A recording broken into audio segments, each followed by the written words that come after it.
everybody needs to get involved. If you have a stake in the game, and even if you don't, if you want to travel using short-term rentals and just be a traveler and have that option in the future, you need to know that there is a role for you to play in ensuring that sustainable future.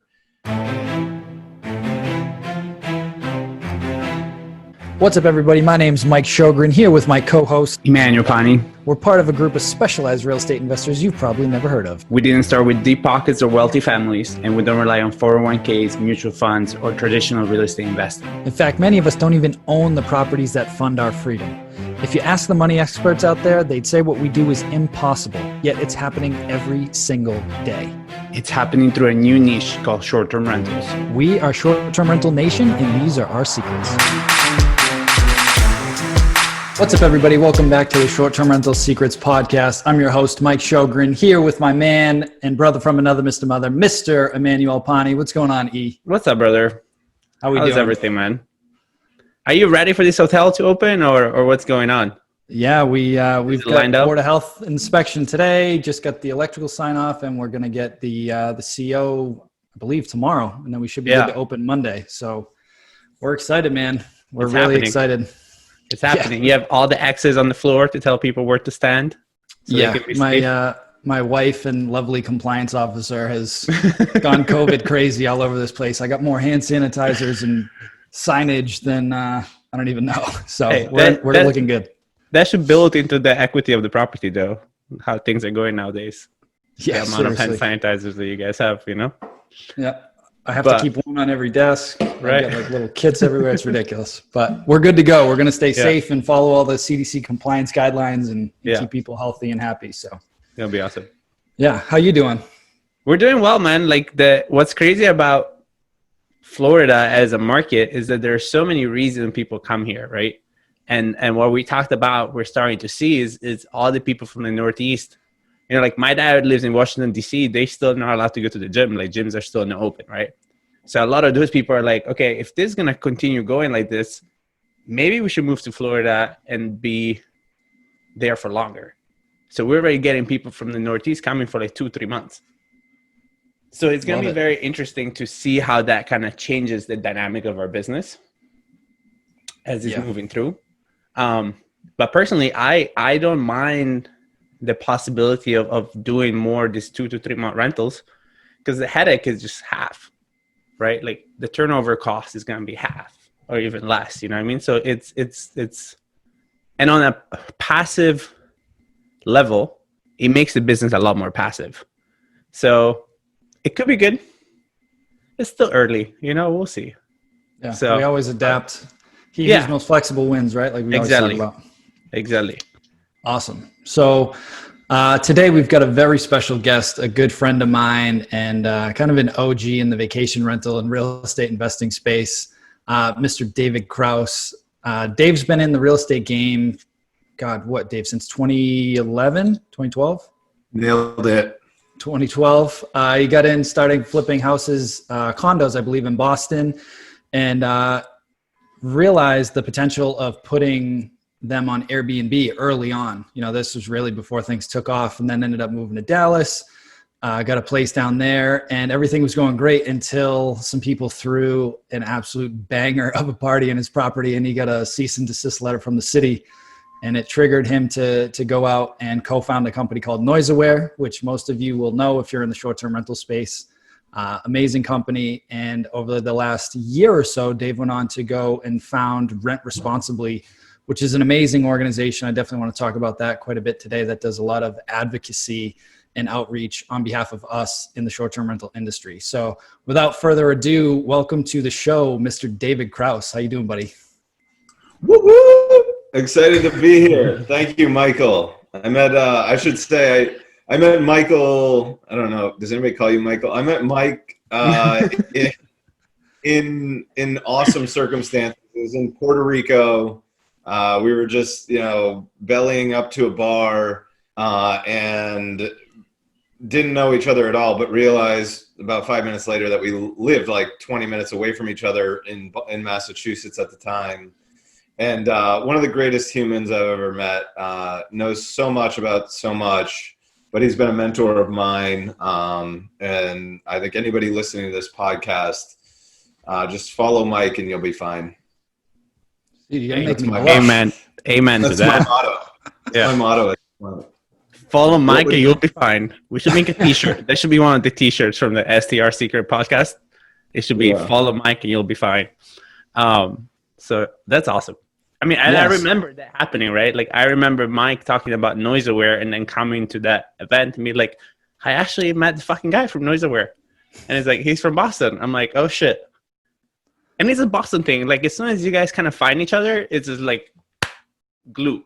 Bromance. You know, it's like finding when you're abroad, you hear an American accent. You're like, oh, that guy's American. Like Boston kind of have that in America. Like if you go to San Diego, there's like, it's like mini Boston. It's an odd thing. We're weird. Oh, that's awesome.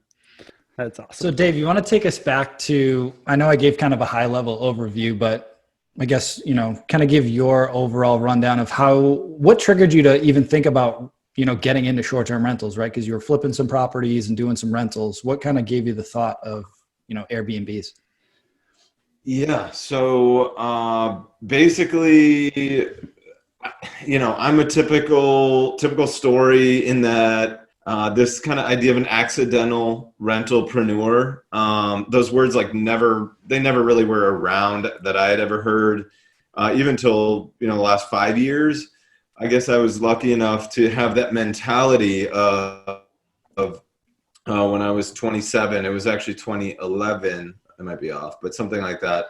And I was in an office environment. I was working for a company called CB Richard Ellis, which for folks in commercial real estate, it's one of the world's largest commercial real estate outfits. But I was in this outpost in a small office, and had the internet in front of me all day, and just was paying attention to what was going on. And this post-recession, the real estate market's coming roaring back, and I just said, why am I sitting in this office making X thousand bucks a year, whatever it was, and not much to make the point. And I said I could do a small real estate project on my own, and if I do half as well as this mini spreadsheet says I could, I would make that much in 6 months and live a life that's financially free and have control of my own time and use my creative energy. I'm a relatively creative person. I just kind of live outside the box, if you will. So basically that led, this industry, short-term vacation rentals, is a magnet for people like me, and probably people like you, Mike, and people like you, E. And I think we need to recognize that and embrace it. It's people who want to control their own destiny, people who care about other people, are interested in hospitality. It's kind of in our DNA, and it sorts you out if you don't have that interest. So anyways, I just followed my, the winds that blew me into short-term rentals through a period of buying, renovating, and selling condos. And then when I landed, I wanted to chase a girl, back to the Boston thing, right? Good Will Hunting. I had to see about a girl and leave Boston. And so I needed to get to Texas to chase Courtney. She's now my wife. And, okay, so it went well. That's good. Yeah. That's a happy I didn't story. want to leave the cliffhanger for too long there. Anyways, I needed, life came at me fast. I needed to move, and I had a condo that had a month that just needed to be filled. Instead of Craigslist, I tried this newfangled Airbnb thing. At least it was new to me, but there were plenty of people who wanted to stay in the north end of Boston for a month.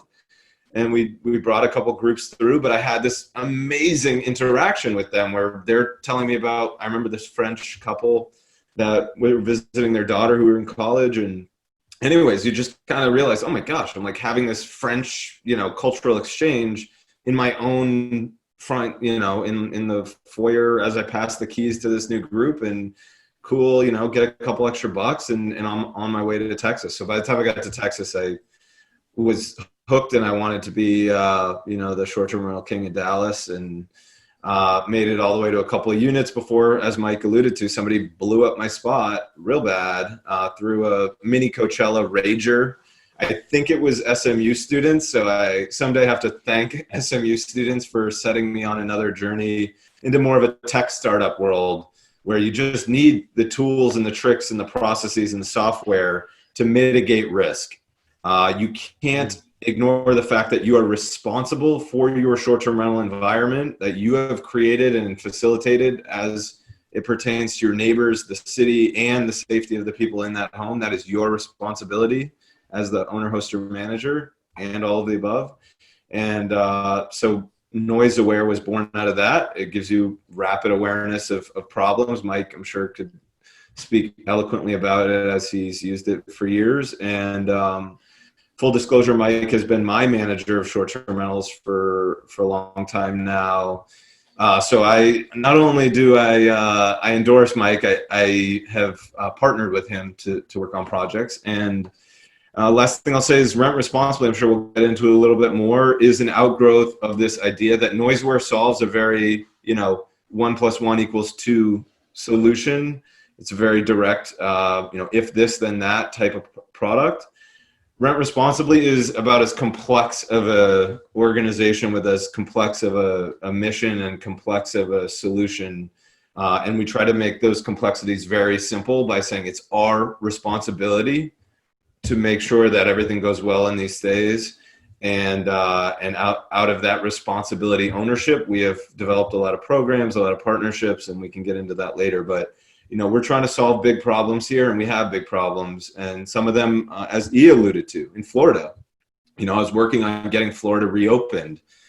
People wanted to see plans county by county. There's 60 some odd counties, and helping every county who doesn't understand vacation rentals get them open. Those are big lifts, and they take a big group of people.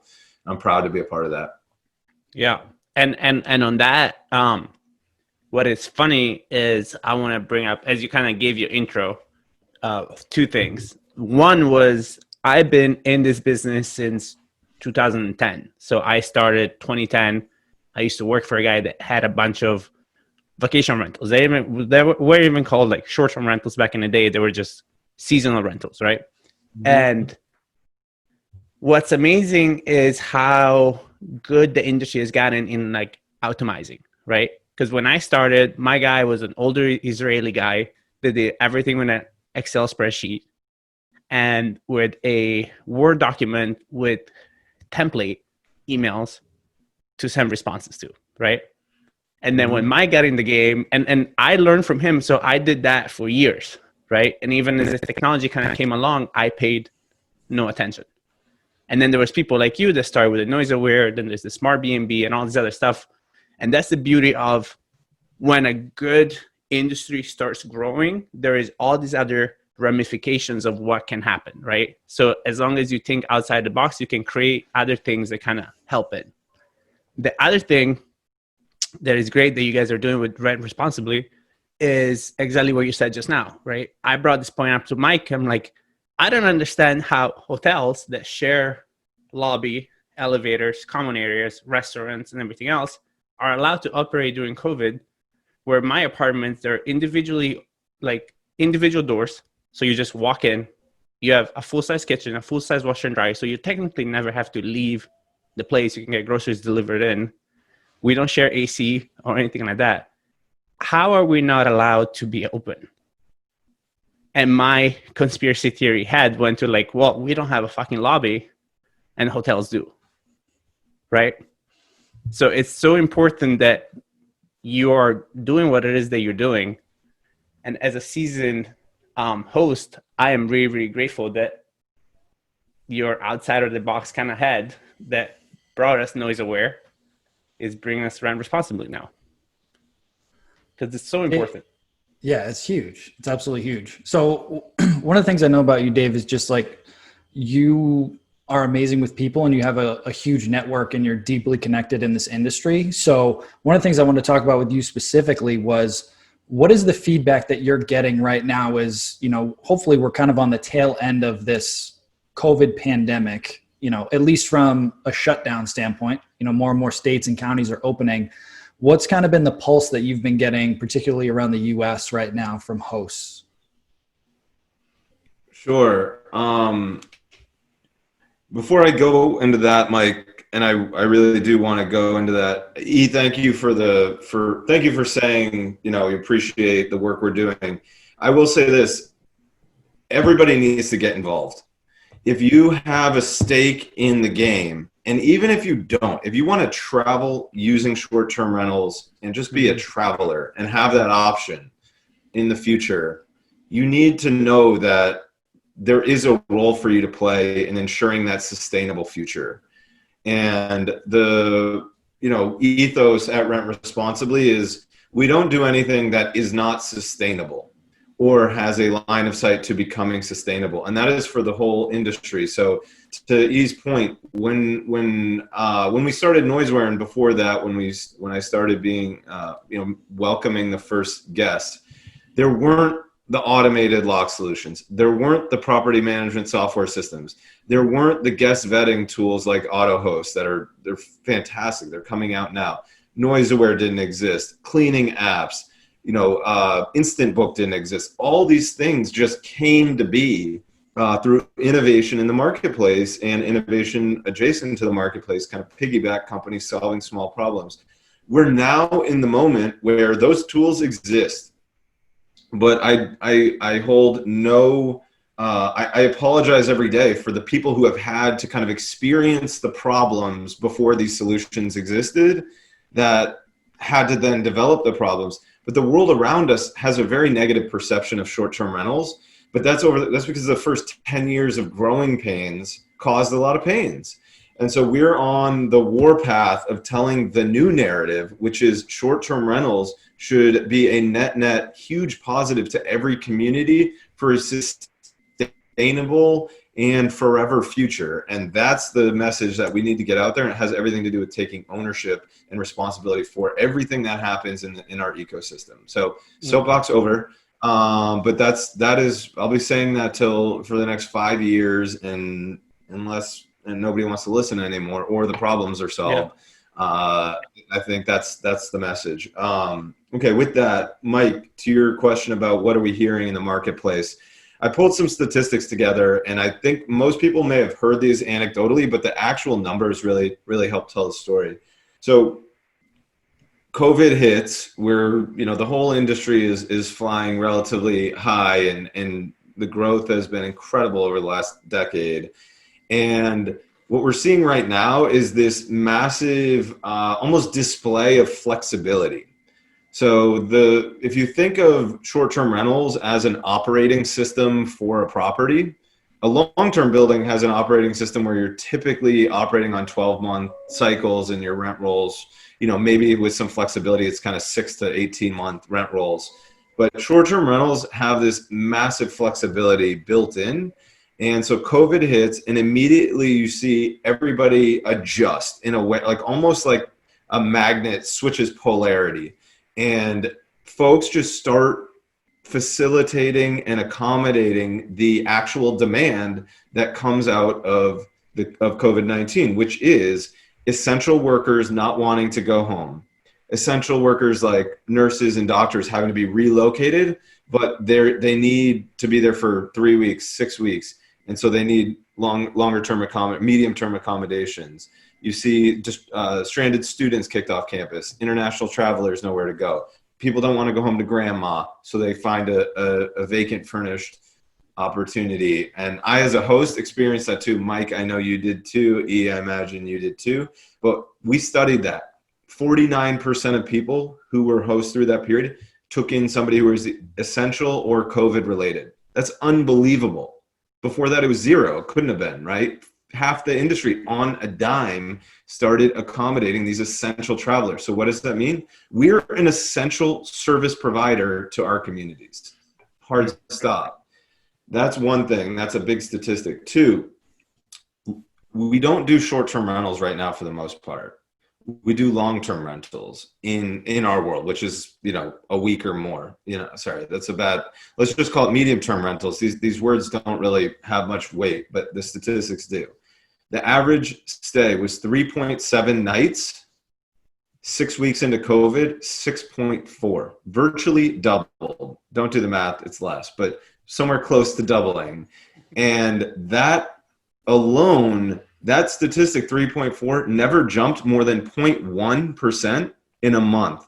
It jumped, from 3.7 to 6.4. So that is just a brand new normal. And the last thing I'll say is the industry is roaring back, but it's in that form, right? The longer stays, lower ADR, less turnover, more extensions, and these kind of, when a market opens up, there's a flood of reservations. It used to be that the average booking window is way further out. All these things are just, we're reacting to the way things are, the state of play at that moment. But that is a really bright future.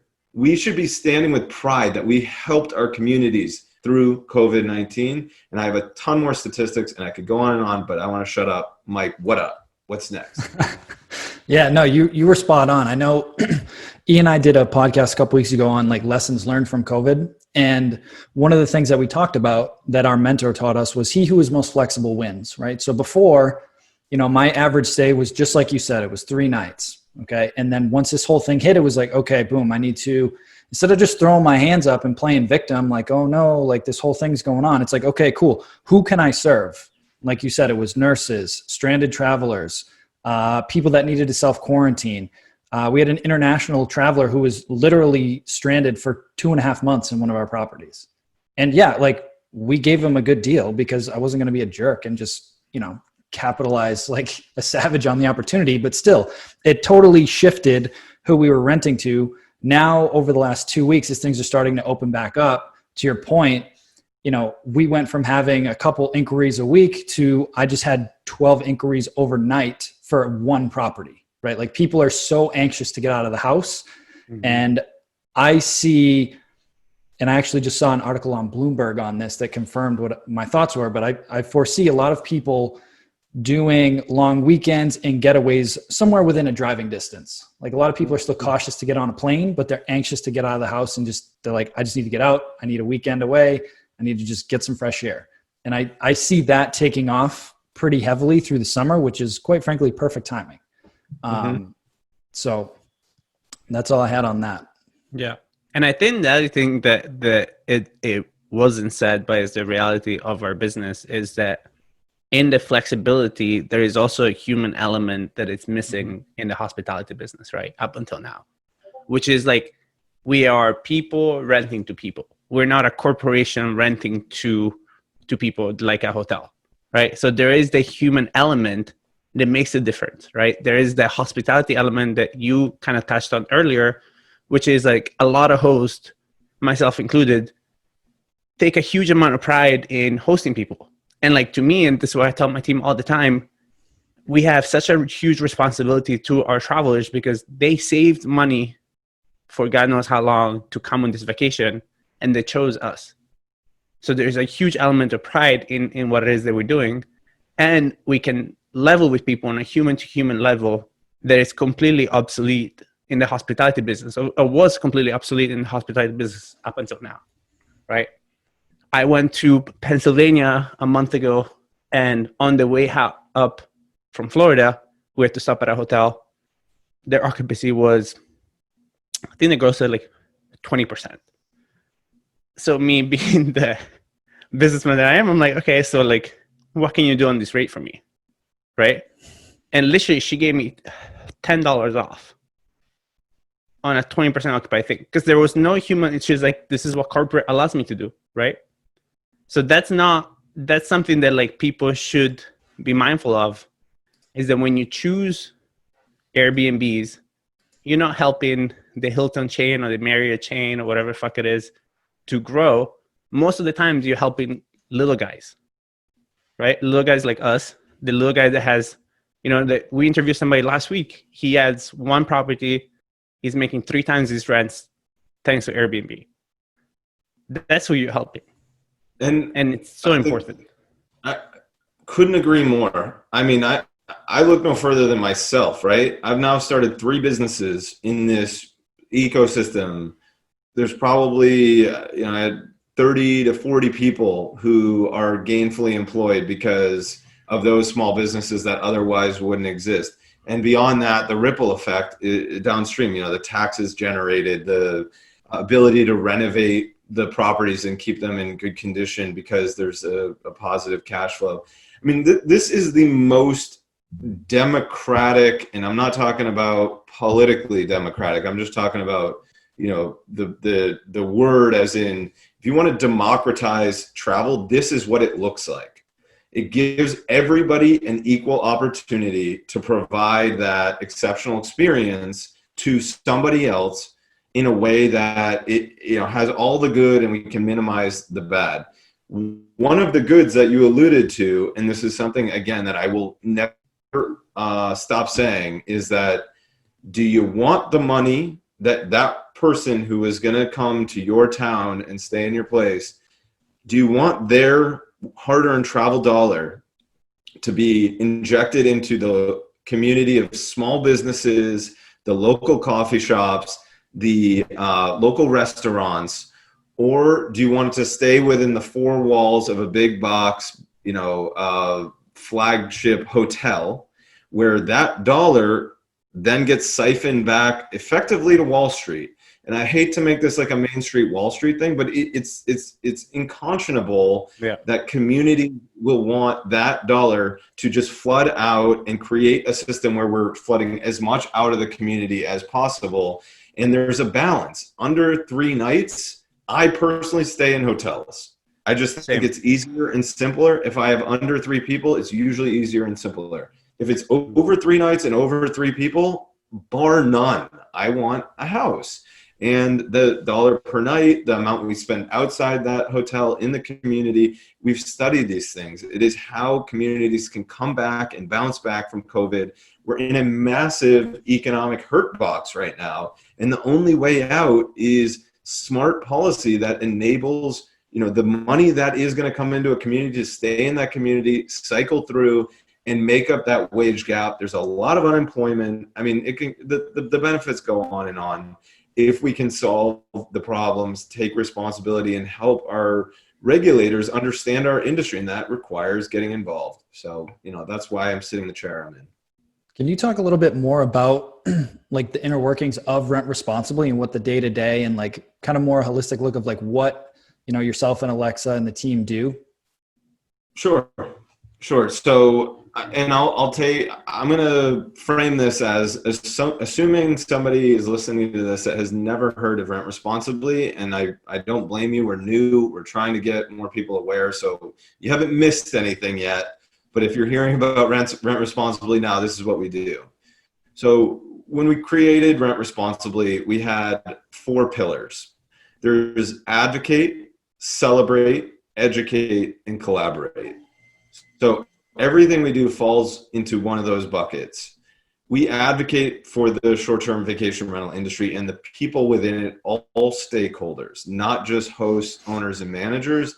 We advocate for guests. We advocate for housekeepers. We advocate for contractors, vendors, you name it. If you're a stakeholder, you derive some benefit from this community and industry, we're advocating for you. So if you haven't yet, go to rentresponsibly.org. Just give us your email. The whole call to action here is just sign up. It's super easy. We will find out, when there's something up in your neck of the woods that we need you to raise your hand, sign a petition, show up to something. But that's the advocate piece. It's very tactical and that sort of thing. We have a lot of partners that we work with there. Celebrate. Celebrate is the most important thing we can do about our community. It's the most important thing. If you're not proud of the value you're creating, then you're probably just not creating enough value. And that's hard to do in this industry. You're creating exceptional experiences for travelers, helping them save money, helping you make your ends meet. There's so much to be proud about. The old narrative is that short-term rentals are problems. You don't want to live next to one. They're loud. They bring in all these, problems that will never be solved. Well, guess what? We talked about it before. 5 years ago, the solutions didn't exist. They live, breathe, and exist now. We're looking towards the future. The new narrative is short-term rentals are one of the most powerful economic engines that every community should be embracing and figuring out how to harness, not hinder. Harness, not hinder. Let's find the good and keep that, and let's get rid of the bad. You have a partner in Rent Responsibly if you want to celebrate that message and be a part of that solution. educate. Folks come in and out of this industry all the time. Guests being the obvious one that are transient. We're on a warpath to educate every guest, to educate every owner, host, and manager, to educate every vendor on how important and fragile the ecosystem is. One bad guest can get me kicked out of a building and lose $30,000. Obviously, that led to NoiseAware, but that was one guest. They paid like $200, and that was the devastation I dealt with at that moment. In jest, I say I should thank them sometime, but that really sucked. I mean, that basically, I got 14 noise complaints from neighbors that one event. If I had done a better job educating that guest, doing whatever I needed to do, and again, early days of this industry, we're not going to let that happen again. We need to educate and raise the bar. Last is collaborate. People only have so much time to take their eye off core business activities. Our goal is to make every hour and every dollar go 10 times farther, and that is done by us doing 90% of the lift. We just ask that people carry water for the last 10%, and that's usually in your community, introducing yourself to your local elected officials, building a business coalition, getting your cleaners involved in having them recognize their role in the sustainability of this industry. I mean, that's it, man. And all it takes, call to action, is just, frankly, if we can't get in touch with you, we can't help you. So just make sure you end up in our system. It's free. It will always have a free path. We have services. We don't charge anybody anything. We're just getting this thing lifted off. Please just get involved. Holla at your boy, David at rentresponsibly.org if you need anything. Yeah, guys, it literally takes 2 seconds. And just, again, to take a step back, Dave and Alexa and the team, they're the ones that are out advocating for us. They're the ones fighting to open up the counties and the cities and dealing with all the hotel lobbyists and building all the relationships with the municipalities. So quite frankly, the bigger the organization, meaning the more people that have signed up through through Rent Responsibly, it doesn't cost you anything. You just go in, you sign up, you add your name to the roster, and just by having it on there, Dave and Alexa and the team can go and say, listen, we have 10,000 members. We have 100,000 members. We have 1 million members. And it just gives them extra credibility, extra support when they're going out and advocating on our behalf. Like, listen, we've built relationships in all these communities with active hosts. And it takes you literally less than 2 minutes to go on there. I mean, it took me literally like maybe 5 seconds just now. Yeah. So we asked for 5 seconds of your time. So we're just adding up all those 5 seconds, and then we do the other 90%. I swear that is like our mantra every day, is like, are we asking people to do a lot? If it's yes, then we don't ask you that, because you need to take care of yours. We're making this dead easy. And the other thing I'll say is I should give an example, because Mike is an example.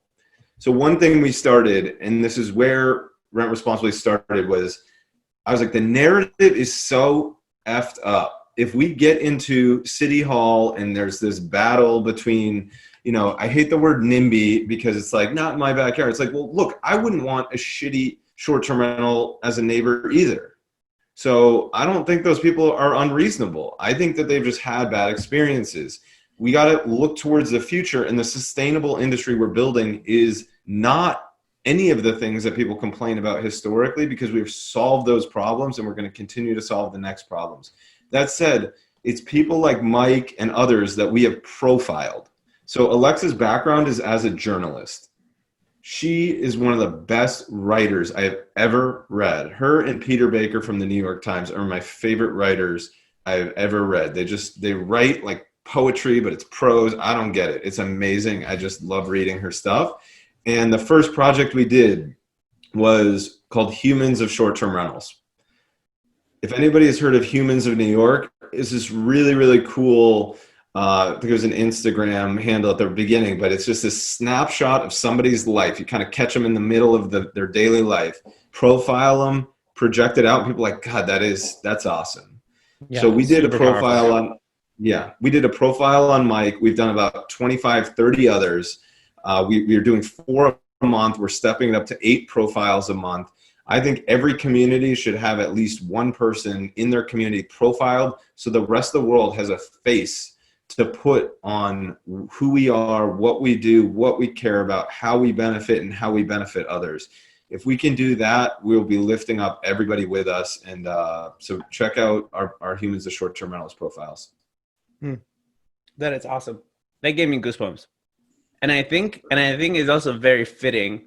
Again, not to make it into a political conversation at all, but it's very fitting that we're having this call June 11 as all these things is going on around the country, right? And like it's something very similar, right? It's just like the idea of like get to know the people, get to really see what's up, and get to really understand what this business does, what this industry is all about. And like if you know anything from the beginning of Airbnb, right? It was made with the intent of community and being open, sharing your love for your city, sharing your love for like hosting people, sharing your love to like make friends. So literally there is nothing in the history of Airbnbs, and I'm just using Airbnbs as an example, but overall as an industry, it's an industry based in love and sharing of experiences and like the things that you love, right? About your city and what you're about, and just, so there is literally like, if you're educated, where is the bad? Like, where is the bad in our industry?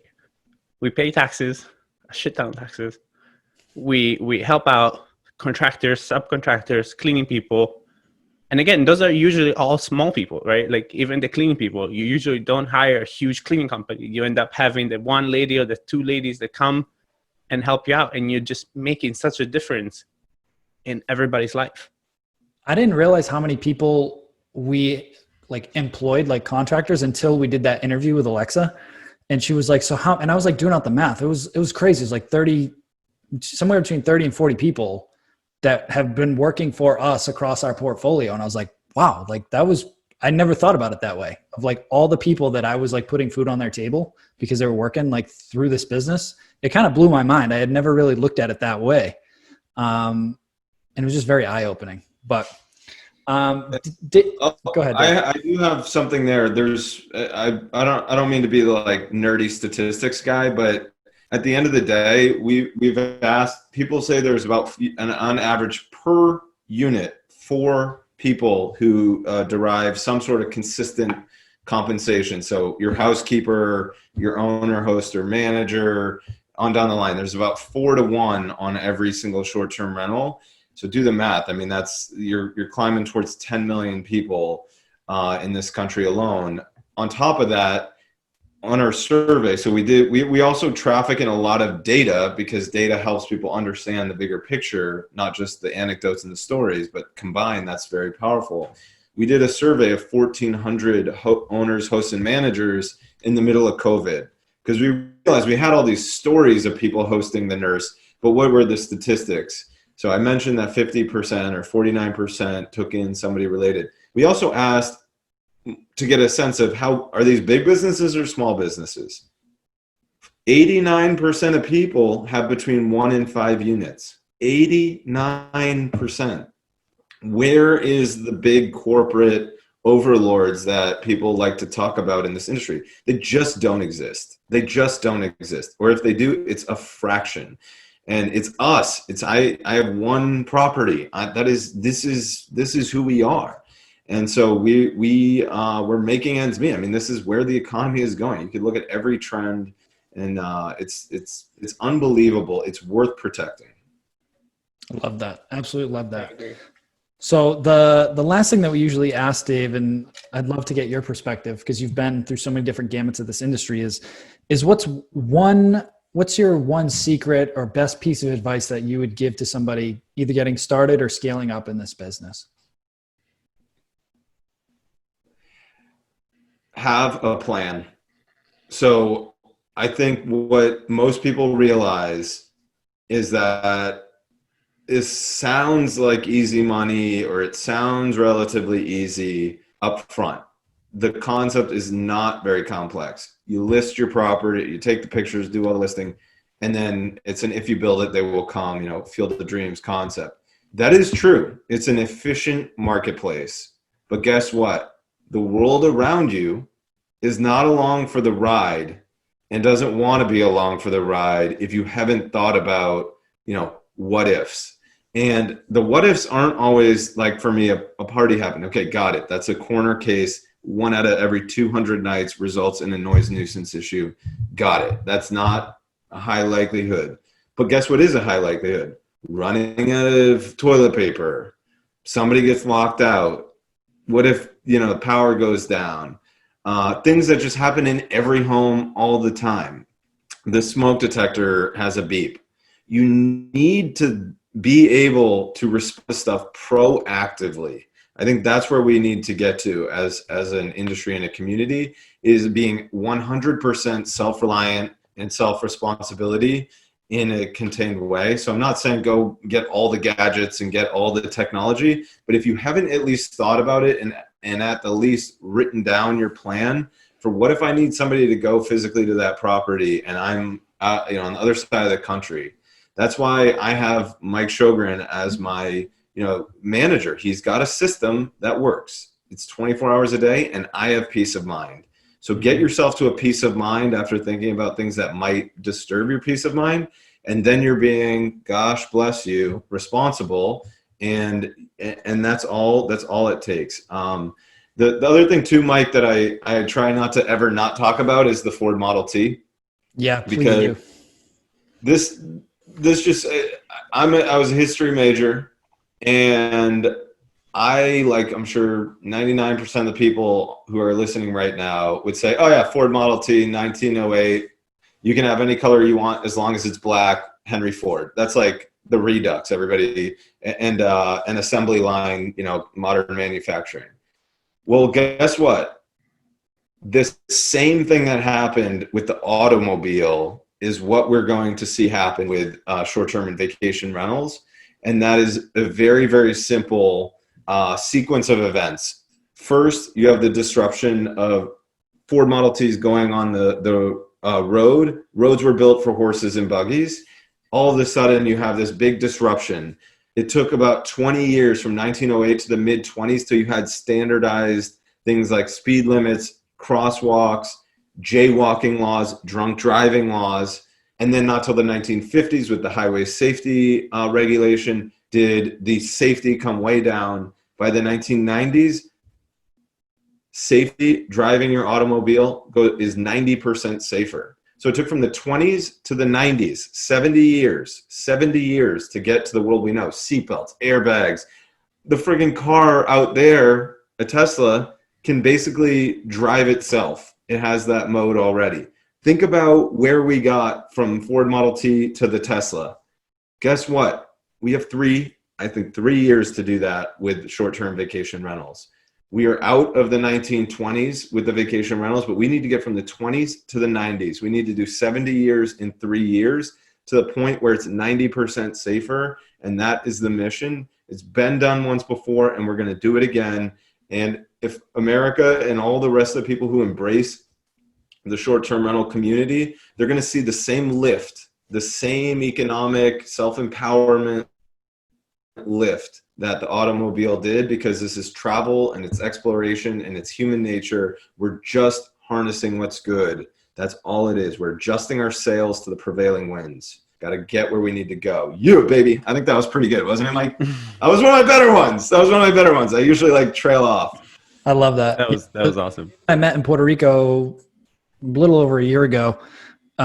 We were out on a morning run and he was explaining the Model T analogy to me. And I was like, that's the best analogy I've ever heard, because it's an early industry and it's a great comparison, because quite frankly, the people that are impacted the most are the innocent bystanders. They're the neighbors in the community. So if you don't have your plan, like Dave was talking about, then you become the bad seed and all of your neighbors are impacted by that. So until, we have those regulations in place that make sense and we fine tune it and we have permitting processes and legislation and regulations in place, that's what Dave and Alexa and the team are working on as part of the Rent Responsibly mission, right? It's advocating upon and before us to say, all right, what's fair? What makes sense?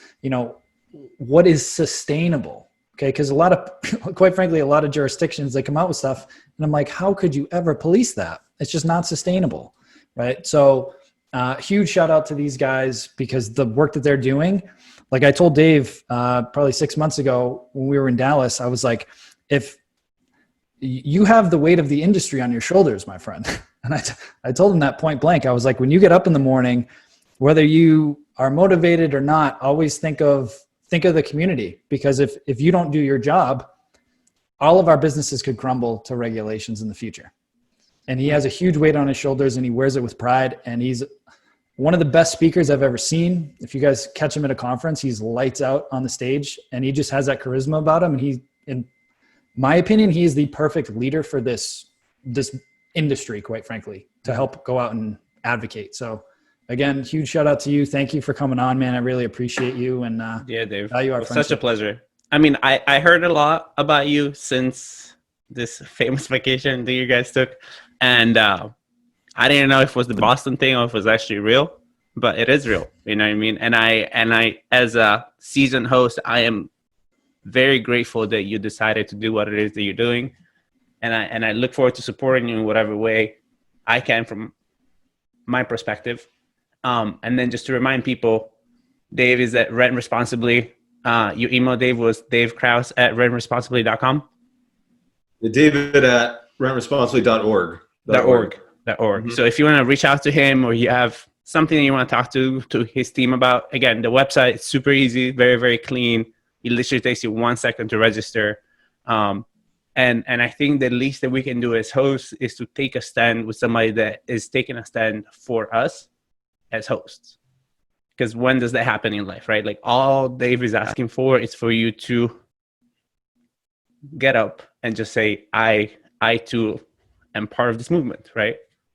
And that's all we can ask for. The thing I'll add too is I hate the word advocacy. I think I've said this before, which is if you ever want to throw a party and you don't want anybody to show up, call it an advocacy party, because it just sounds boring. It sounds dry. It sounds like you're going to be, it sounds lame. And I don't think anything we do is lame. So it's actually kind of an anti-advocacy approach, which is we're going to celebrate. We're going to, I can't wait to throw, once we can all be within 6 feet of each other, the world's largest party to just celebrate our community. And guess what? Anybody who's looking in on that might say, I want to be a part of that. Or I can't believe there was so much behind the scenes going on that vacation I took when I rented E's, house in Florida or whatever it is. There's so much that the world is going to embrace and come to know about us. And we need to be out there and proud. And that, at the end of the day, does the advocacy work for us. So last thing I want you to take away is good thing Dave's doing the boring stuff so I don't have to. My life is so fun. Dude, I just get to play with ideas and cool people and get people into a room. And it is not boring at all. It just is labeled as something that sounds boring. And, like you said, it takes a second and we send a lot of cool, we're going to have, there's a lot of benefits to just being on the email list and you don't have to pay a damn thing. So it's super simple. The equation is not very complex. The problems are. Awesome. Well, thank you again for being on here, my man. Everybody go to rentresponsibly.org, sign up, and make sure you follow Dave. And we'll talk to you guys soon. Bye, guys. My pleasure. See you guys. Talk soon.